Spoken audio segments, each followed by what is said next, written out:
Welcome to the Michigan Golfer Show. Join us each week as we explore the people, the places, and the events that shape our great game. We're here at Old Channel Trail Golf Course in Montague, Michigan, right on the shores of Lake Michigan.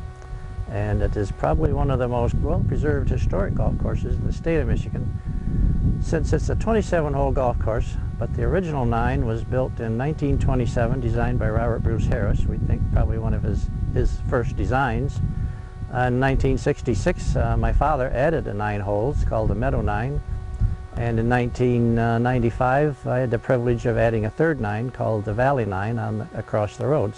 And all of these 9s represent the design concepts of those eras. The 20s had their eras, the 60s did, and certainly from 1985 on there's been quite a change in what we could do with golf courses. But Miriam Leake, the owner, has preserved the tradition of the original design concepts, and I think it's probably the only course in Michigan that has that, and maybe the country. It's really an interesting and fascinating golf course.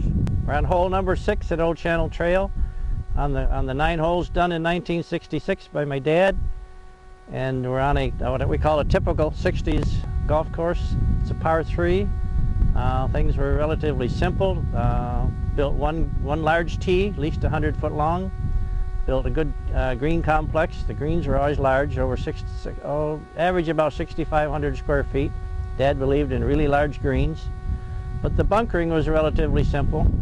But there was always room to mow between the green and the bunker. He was spent a lot of years in maintenance, and so I always believed in relatively easy maintenance with equipment. But what you see here is just basically a typical golf hole done in the 60s with some of the characteristics of what was coming later and some of the characteristics of design elements that were there in the 20s. So this is a combination and in-between period. We're on the 6th hole here at Old Channel Trail. And what we're doing here today is we're putting in a new pond with some tees, but I think the important thing to get out of this little bit that we're doing today is a golf course is a living entity. It's never really ever done, and golf courses are continually being changed for one reason or another. The 9 that we're on happens to be have been constructed in the mid-60s by my dad, W. Bruce Matthews. And he didn't have the money then, nor the design concepts of what golf could be, and it was a more conservative approach to golf course design. So there weren't multiple tees, there wasn't any use of a lot of sand, and there was very little use of water. He just built a golf course as economically and as well as he could, and it worked for years. But over the years, I go back and I remodel some of his courses, and I have remodeled a lot of other people's courses. And here I am on some of my own. But I'm on my dad's course today because there's a drainage problem on this particular hole. There is no other water hole on this 9 holes. You dig the hole in the ground, it gives you an awful lot of material to build other things with. So we're building 5 new forward tees, which is something else that we didn't do in the 1960s. We just built one big tee and everybody played from that tee. But now we build multiple tees, so this soil gives us 5 new multiple tees. Plus it gives us enough soil to do some interesting mound work between the fairways on a relatively flat open piece of ground it just helps separate the holes visually, but it also gives a third dimension to the property, which is height. That we just hard to get on a flat piece of ground without moving a lot of soil. So that's what we're doing here today, and we're just about done. If the weather holds in another couple of days, we'll have it wrapped up. And now we're on the 9th hole on the Meadow 9, the one that was done by my father in 1966. And the design concepts then were focused on several issues, one of which was fairly conservative golf course architecture.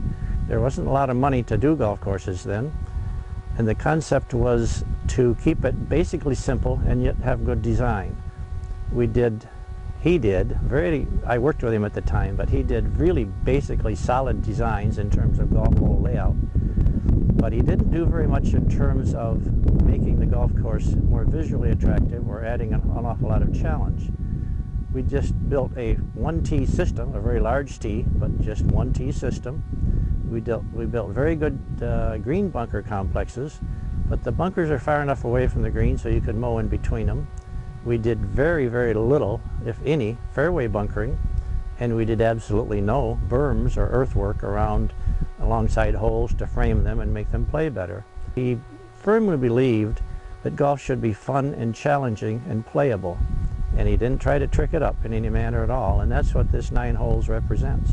On the 9th green on the Meadow course at Old Channel Trail, discussing the more simplistic golf course architecture that my dad did in the 1960s while he was doing this 9, and particularly the bunkering. He always had pretty solid green design and green complexes, but the bunkering he didn't believe in a lot of sand, and he felt that the golfer should be able to get out of a bunker quite easily. He always pretty much favored the average golfer rather than somebody that was really good at the game. So as you can see, this bunker's got pretty good size, got some mound work that ties it in to give it a little character, but you can also see that it's a relatively flat bunker. It's just not hard to, easy to get into maybe, but certainly not hard to get out of, and he always said sometimes if they want to putt out of the bunker, they can go ahead and putt out of the bunker. We don't, we do that very seldom today, but in the 60s he wanted people to have fun. It was more of a numbers game. We had to get a certain number of golfers through a golf course in a season to make it profitable for the owners if it's a public course, and he firmly believed in catering to the average golfer, and fully realized that the game of golf was tough enough without making bunkers very difficult. So he normally only had 1, maybe 2 at each green, and just flanking, and he didn't make them tight in the front. He had them about 10 or 12 feet away from the green so you could mow between them for relatively easy maintenance. But that was typical of what he did then. He didn't spend a lot of money, and he believed in easy maintenance and making people like a golf course and making it successful for the owner.